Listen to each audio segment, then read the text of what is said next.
last summer I got catcalled, which is not, a cause for celebration, but I'm just not someone who gets catcalled a lot. I'm not sad about it, but I was thinking why that might be the case. I think some of it might be that a lot of times I'll wear an astronaut helmet around the city. That definitely hurts my numbers. I also think it's like my general energy when I walk around, like my vibe is a little bit like, are you my mother? Like that is the message I'm putting out into the universe. It's like a hint of orphan. So catcallers are usually like, she's already scared, we'll get the next one. Whatever their inner monologue is. I'm sure it's darker than that. But yeah, I got catcalled last summer, and it was weird just because of how elaborate it was. Like, there was a guy sitting a couple stoops down from the building I live in, and we don't normally have catcallers on my block, so it was like already a special day. And then I realized later he didn't even live on my block, which made me think, like, is catcalling like jury duty? Where you just get an address in the mail and that's your assignment? Or the city's like, we just got to make sure women feel objectified fairly over all the, different neighborhoods. So every 4 years, you're like, okay, civic duty fulfilled. So anyway, he was sitting there. I wasn't expecting anything. I walked by him, and then he just goes, hey, sweetie, look at you, looking all beautiful and shit. Yeah, it's like classic line. You can't argue with it. Hitting all the bases. It's like time-tested, mother not approved.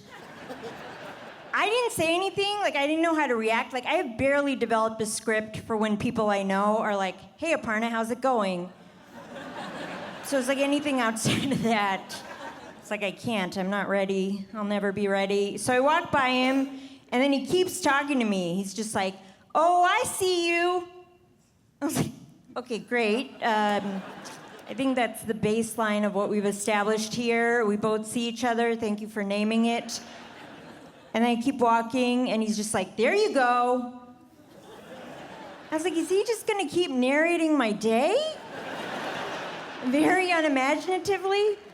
And then I walked another block. He was still yelling at me. I couldn't even hear him at this point. I turned around, he was kind of waving his arms.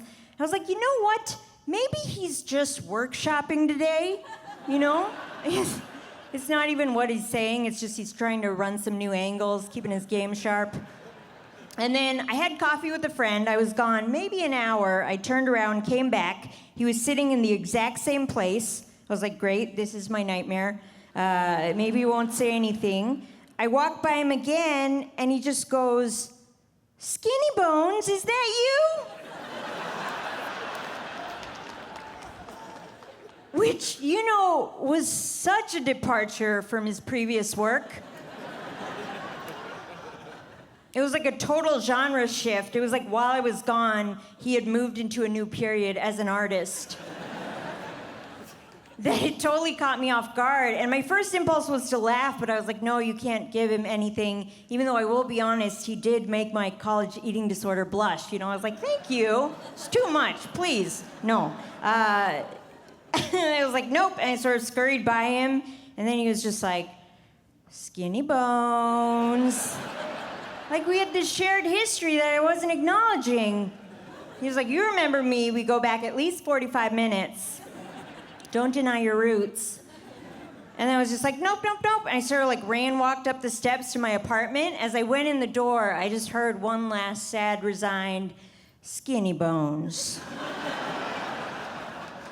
It was like a full arc, as a character. I was like, we all went on a journey down that block, emotionally. I've also been getting into the internet. I don't know if you guys have been. It's pretty fun. Yeah, I got my AOL CD. I'm finally on there, but the internet is tricky. I feel like you click on a link, and then you wake up 5 years later with a beard, and you're like, what happened? My latest Achilles heel on the internet is list articles. Listicles, I believe, is the time-saving term. I don't know if you guys are familiar with them, but the whole point, they're known as clickbait. Like, the whole point is just to get you to click on the link. They just want those hits. And there's a lot of sites that specialize in them. There's like BuzzFeed, HuffPo, Third Site is doing great work. But, at first they started out normal in terms of being enticing. Like, a typical one might be something like 12 actresses before they were famous. You'd be like, oh, well, I'm not famous, let's relate. Or it'd be like, 37 puppies, so cute, you'll be mad. And you're like, I'm already mad, bring it on. And then I feel like they ran out of all the normal ones and they slowly started getting weirder because they have to put up like 70,000 a day. It's a valuable job. So you would start getting ones that were a little odd, like 51 burritos without makeup.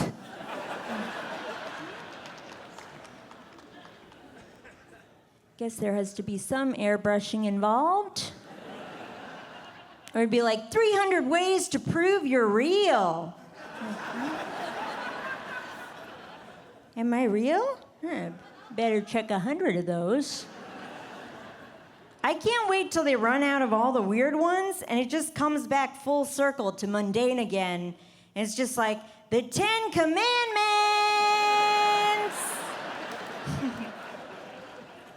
It's like, guess I need a refresher.